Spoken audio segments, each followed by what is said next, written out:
GA Drone here. What's going on, guys? We're out with the Hubsan Zino. After all the updates, we are going to give this another shake.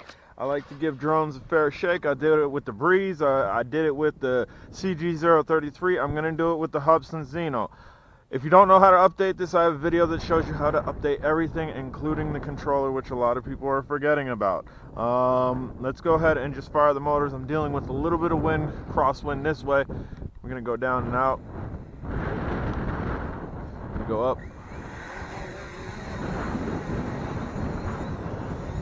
and sitting there decent. And again, this is after the update. Seems like maybe it's finally grabbed the altitude that I sat it at. I don't know what the decrease in altitude was.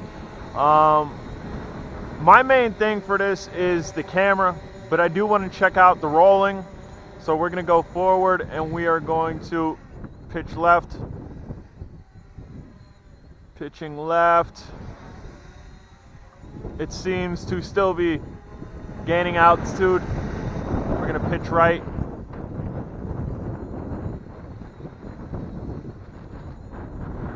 See, that don't look too bad. Easy there.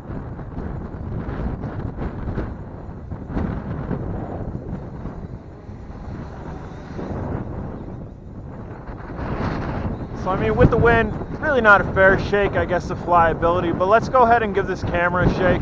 I have 54% battery life on this, and it's a little bit windier than I had thought. But that'll be a good look at this camera. Hopefully, it's a lot crisper. We're gonna go ahead and record. We are recording, and we're gonna bring it down. I'm just gonna walk around it, just to show you guys. And again, I'm off the sticks here, slightly raising in altitude, nothing crazy though.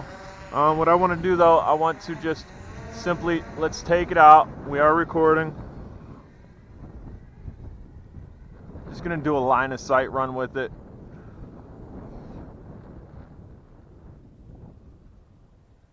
Really not concerned about distance. Geez, battery 40%.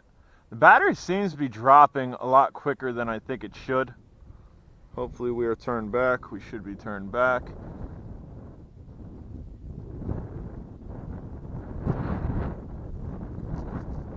I don't see it. I hear it over there. So I don't know if it's the cold or what the deal is.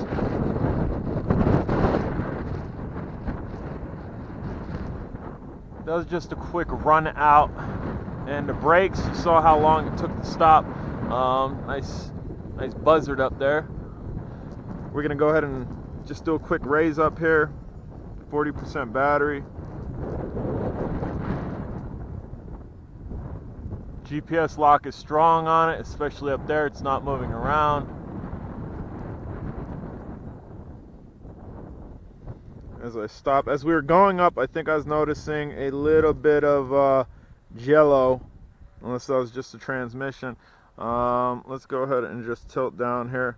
We do have an adjustable camera, and we're at 35%. Just going to raise up a little bit more.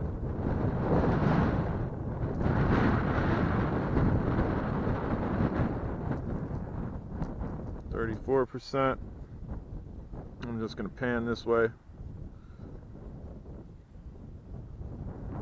Panning's getting a little jittery. I don't know if that's going to transition on, and that might just be because I'm directly overhead and my antennas aren't facing the drone. Hopefully that's not transitioning on the SD card. If it is, that's horrible.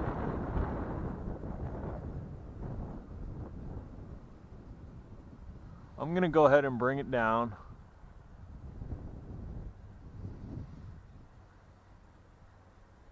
And I see some jump on this video. It could be my transition, which I think it is. Hopefully that's not on the SD card, because initially my wire should be like this, that I'm directly above myself. And now it's better, it's not jumping, so hopefully that wasn't on my transmission. hopefully it was only the transmission and not recording directly to the SD card. Now we'll go ahead and just tilt them up like this.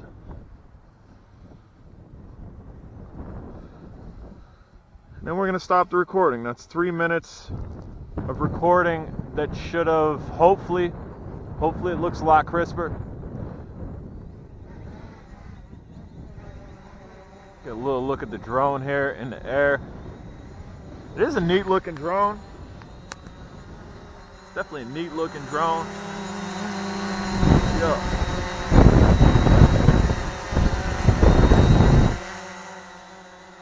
Cool looking drone. To me though, it's just a camera drone. If we could get the gimbal, which as I'm tilting left and right, it looks good. It don't look like, and then I'm gonna tilt left. It's sitting there. Battery level is 30%. Looking at the gimbal, seems to be moving properly. Gonna pitch forward.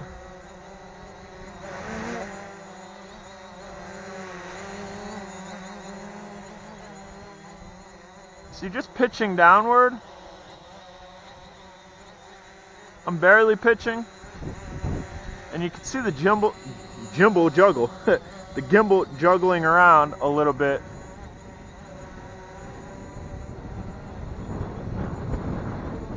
And then even sitting in wind. Here, we're gonna put this over here. Sitting in the wind, the gimbal's bouncing around a little bit.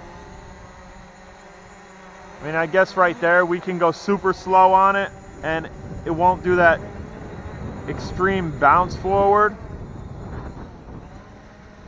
Hopefully the video looks good. As long as the video looks super crisp. Again, I'm gonna sign off on the camera. Before I signed off on the camera, basically I guess what I was signing off was the gimbal capabilities, that the gimbal was working properly. We weren't getting the judder shake when we were yawing. The gimbal was working properly doing that. But then upon further inspection of my own video, it wasn't crisp. The video definitely was not crisp. Hopefully the video that you've already seen that we did on a run out and a sky up was crisp. We are down to 26%. Kind of just want to kill this battery really well, and then maybe be able to get a full charge on this and a decent run time. There's the brakes. That wasn't me pulling back. That was me letting go of the stick. So I'll do that again, and I'm letting off, and it's drifting back, and I'm going forward and letting off. There's a little look at the braking that you can expect from this. It's rising altitude a little bit. So I don't know if I can say, there's a Jeep coming up this way. I don't know if I could say that all the updates are amazing, that they did a great job on the updates or anything, because again, we're at 21%. I'm yawing left, and it's definitely losing altitude. There's no doubt about it. It's definitely losing altitude. We're at 20%. I'm gonna go ahead and yaw left some more. Look, we're almost down to the ground.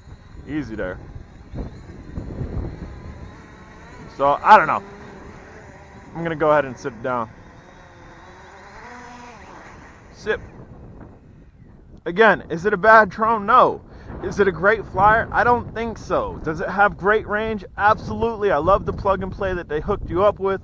The camera, providing we got sharper image.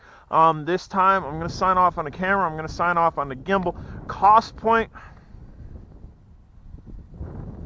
For the cost, I don't know. I don't know where I'm at there. I really don't know. Because the Spark has a 2-axis gimbal, and the only thing this has on the Spark is the left to right yawing. That we're not getting judder shake, and we can do that out with the Spark by putting it in like tripod mode or something. There's a mode that you can make it move really slowly. This you can move a lot quicker and do that, and you don't get the judder shake. So I don't know where I'm at with the pricing. I really don't, because again, if this camera's sharp, the gimbal works well, it's a great camera drone. I have camera drones that are just that. They're camera drones. They're not sport flyers or anything. But this thing on the controller has a sport mode. if we're going to lose altitude heavy banking and gain altitude heavy banking, are you really going to want this in sport mode? All right, guys, I'm Jay Drone. I'll tell how it is. If you haven't subscribed, please do so. If you have any questions, comments, concerns, down below. Just want to show you guys. This is on my laptop, and it don't look bad, but as far as what I'm getting on my iPhone, it looks bad. I'm mildly confused because both of them are on the same Wi-Fi network, and it's just not as crispy on my laptop. What I mean by crispy, look at the colors. Then look at the colors. I mean my iPhone. My iPhone is super crispy. Crispy. And then we go to the computer, and it's just not crispy, man. Like, it's kind of like washed out on, and this is playing off YouTube. This is loaded on YouTube. Just as well as this is loaded on YouTube, and that looks good. So if you're seeing washed out on my YouTube video of the Zino, try on an iPhone. See if that works out better for you, because the quality is definitely, there's definitely a huge difference in quality.